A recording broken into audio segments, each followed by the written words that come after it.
Chaque geste que nous effectuons dans le monde physique a un reflet profond dans le monde spirituel. Ce que nous voyons et touchons n'est qu'une fraction d'une réalité bien plus vaste où des forces invisibles façonnent notre destin.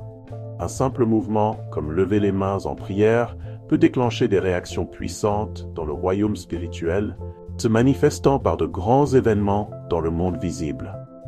Par exemple, la Bible nous raconte que pendant la bataille contre les Amalécites, Moïse levait les mains, et tant qu'il le faisait, le peuple d'Israël prévalait. Mais lorsque ses mains se fatiguaient, qu'il les baissait, les ennemis prenaient l'avantage. Cette histoire, racontée dans Exode 17, 8, 11, montre comment des actions physiques apparemment simples peuvent avoir des significations spirituelles profondes, nous connectant directement au pouvoir divin. Ce passage biblique nous enseigne une leçon précieuse. Dieu veut que nous participions à son plan, nous appelant à agir et à exercer notre foi à travers des gestes concrets, permettant ainsi à sa force de se manifester dans nos vies. Moïse, en maintenant les mains levées, jouait un rôle crucial, et sa persévérance fut récompensée par la victoire d'Israël. Cette histoire nous invite à réfléchir sur notre propre vie de prière et de dévotion, nous rappelant l'importance de maintenir une communication constante avec Dieu, surtout dans les moments de difficulté. Tout comme Moïse avait besoin du soutien d'Aaron et Hur pour garder ses mains levées, nous avons également besoin du soutien de nos frères dans la foi pour maintenir notre connexion avec le divin. Le jeûne, quant à lui, est une autre pratique spirituelle puissante qui implique à la fois un sacrifice physique et une connexion spirituelle. Dans le livre de Daniel, chapitre 10, versets 2 et 3, on lit sur le jeûne de 21 jours que Daniel a réalisé à un moment de grande affliction. Daniel, bien qu'étant dans le confort du palais, a décidé de jeûner par solidarité avec la souffrance de son peuple, cherchant compréhension et intervention divine. Cet acte de jeûne n'était pas seulement une privation physique, mais une profonde expression de communion avec Dieu et d'intercession pour le bien-être des autres. Et Dieu, voyant la sincérité de Daniel, a répondu de manière extraordinaire en envoyant un ange avec un message puissant, comme décrit dans Daniel 10, 12, 14. Ces exemples montrent que nos actions physiques, comme prier et jeûner, peuvent avoir un impact direct dans le monde spirituel. Lorsque nous prions et jeûnons, nous nous humilions devant Dieu, cherchant son intervention dans nos vies et dans le monde qui nous entoure. Tout comme Moïse et Daniel, nous sommes appelés à participer activement à la bataille spirituelle en utilisant la prière et le jeûne comme outils pour libérer le pouvoir divin. Cependant, beaucoup de nos jours sous-estiment l'importance de ces pratiques, croyant que la foi est quelque chose de purement intellectuel ou émotionnel. Ils pensent qu'il suffit d'avoir Dieu dans le cœur, sans avoir besoin d'actions concrètes, comme aller à l'église ou jeûner. Mais l'histoire de Moïse nous enseigne que la manifestation de la spiritualité à travers des gestes physiques est fondamentale. Le jeûne, par exemple, va au-delà de la simple abstention de nourriture. C'est un acte de sacrifice qui ouvre des portes dans le monde spirituel, permettant à la grâce de Dieu de couler dans nos vies. Ainsi, si vous faites face à une lutte, qu'il s'agisse d'une question légale, d'une maladie ou d'un autre défi, envisagez de jeûner et de prier, suivant l'exemple de Moïse et de Daniel. Ces pratiques peuvent débloquer des victoires spirituelles et apporter des réponses divines qui pourraient être empêchées par des forces invisibles. Souvenez-vous que Dieu honore ceux qui le cherchent avec sincérité et persévérance. La persévérance dans la foi et les pratiques spirituelles telles que la prière et le jeûne nous met en harmonie avec le plan de Dieu, permettant à sa force de se manifester dans nos vies. Et même si la réponse n'est pas immédiate, ayez confiance qu'elle viendra. En nous déconnectant des influences mondaines et en nous concentrant sur Dieu, nous ouvrons l'espace pour que le pouvoir divin agisse, apportant transformation et victoire là où nous en avons le plus besoin. Le monde spirituel est rempli de mystères qui vont au-delà de ce que nous pouvons percevoir avec nos sens physiques. Dans de nombreuses traditions religieuses et spirituelles, on croit que le monde matériel et le spirituel sont interconnectés et que nos actions sur le plan physique ont des répercussions directes dans le royaume spirituel. Cette interconnexion nous appelle à une responsabilité plus grande. Comprendre que chaque décision que nous prenons, chaque parole que nous prononçons et chaque action que nous réalisons résonne dans le monde invisible, affectant à la fois notre propre vie et celle des autres.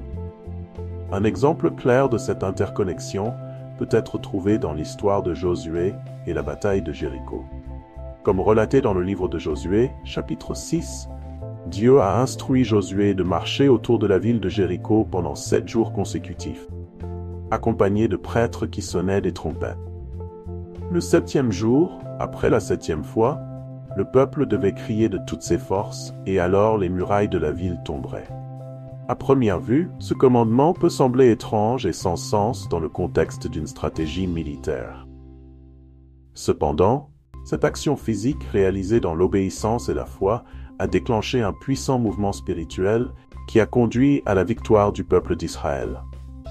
Les murailles de Jéricho ne sont pas tombées à cause du son des trompettes ou du cri du peuple, mais parce que ces actes d'obéissance ont activé le pouvoir divin. Cette histoire nous montre que l'obéissance à Dieu, même lorsque les instructions semblent illogiques aux yeux humains, peut aboutir à des miracles. Lorsque nous agissons avec foi, en suivant les directions divines, non seulement nous manifestons notre confiance en Dieu, mais nous permettons aussi à sa volonté de s'accomplir dans nos vies, de manière qui dépasse souvent notre compréhension. De plus, le concept d'intercession spirituelle, où nous prions ou agissons en faveur des autres, est également un principe puissant qui traverse les Écritures. La Bible regorge d'exemples d'intercession, comme dans le cas d'Abraham, qui a intercédé pour Sodome et Gomorrhe dans Genèse 18, 22, 33. Abraham a discuté avec Dieu, demandant que les villes soient épargnées si on y trouvait suffisamment de justes. Bien que les villes n'aient pas été sauvées, l'acte d'intercession d'Abraham a conduit au salut de son neveu Lot et de sa famille. Cela nous enseigne qu'à travers l'intercession, nous pouvons influencer le destin des autres et même influencer les décisions divines. Dans la pratique du jeûne, nous voyons à nouveau l'importance de sacrifier le confort physique pour rechercher un but spirituel plus grand. Dans le Nouveau Testament, Jésus a jeûné pendant 40 jours dans le désert avant de commencer son ministère public. Matthieu 4, 1, 11. Pendant ce temps, il a affronté directement les tentations du diable, mais est resté ferme, utilisant le jeûne comme un outil pour fortifier son esprit et se préparer pour la mission à venir. Cet exemple nous encourage à utiliser le jeûne comme un moyen de nous préparer spirituellement aux défis que nous rencontrons dans la vie. Le jeûne, accompagné de la prière, peut nous aider à concentrer notre esprit et notre esprit sur Dieu, permettant à sa force de nous soutenir dans les batailles que nous affrontons. En plus des pratiques traditionnelles de prière et de jeûne, il est également important de se rappeler que nos actes de charité et de compassion sont des expressions physiques de notre foi qui ont un impact dans le monde spirituel. Jésus nous a enseigné qu'en aidant les autres, nous le servons en réalité. Matthieu 25, 35-40. Chaque fois que nous tendons la main pour aider quelqu'un dans le besoin, nous plantons des graines spirituelles qui peuvent fleurir en bénédiction tant pour nous que pour ceux que nous aidons. Ces actes de bonté ne reflètent pas seulement l'amour de Dieu pour le monde, mais ouvrent également des canaux de grâce et de faveur divine dans nos vies.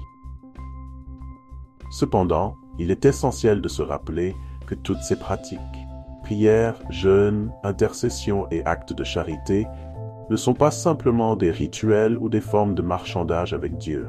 Elles sont des expressions d'une relation profonde et sincère avec le Créateur, fondée sur la foi, l'obéissance et le désir d'aligner nos vies avec sa volonté. Lorsque nous nous approchons de Dieu avec un cœur pur et sincère, cherchant sa présence par-dessus tout, il promet d'être avec nous et d'agir en notre faveur. Cette promesse nous rappelle que le véritable pouvoir spirituel ne réside pas dans les gestes eux-mêmes, mais dans la relation que ces gestes nourrissent avec Dieu.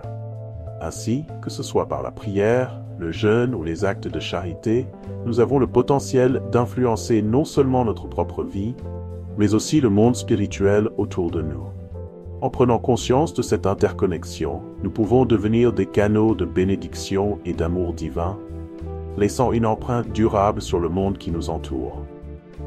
Nous sommes appelés à être des acteurs actifs dans le royaume spirituel, utilisant les outils que Dieu nous a donnés pour faire une différence tangible dans nos vies et dans celles des autres.